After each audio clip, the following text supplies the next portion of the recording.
11. godinu za redom, Društvo Srpsko-ruskog prijateljstva iz Kosovske Mitrovice i Banja Luke sprovelo je humanitarnu akciju Krv za Kosovo i Metohiju. 30 članova društva iz Banja Luke i ove godine odazvalo se pozivu i dobrovoljno dalo dragocenu tečnost za Srbe sa Kosmeta. Po 11. put naše društvo organizuje akciju dobrovoljnog davanja krvi koja se zove Krv za Kosovo i Metohiju.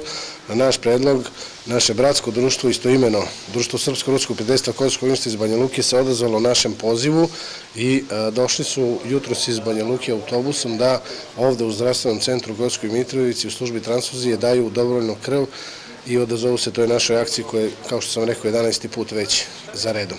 Mi smo se odazvali pozivu našeg istoimenog društva iz Kosovske Mitrovice, donirali smo krv i donijeli smo pomoć za najugroženije građane Kosovske Mitrovice i opštine Zvečan. Nadam se da ćemo i u buduće sarađivati sa našim bratskim društvom i pomagati koliko je u našoj moći našoj braći sa Kosova i Metohije. Podeljena je i humanitarna pomoć najugroženijim porodicama iz opštine Zvečan i Kosovska Mitrovica, a organizatori najavljuju da će u buduće biti ovakvih i sličnih akcija.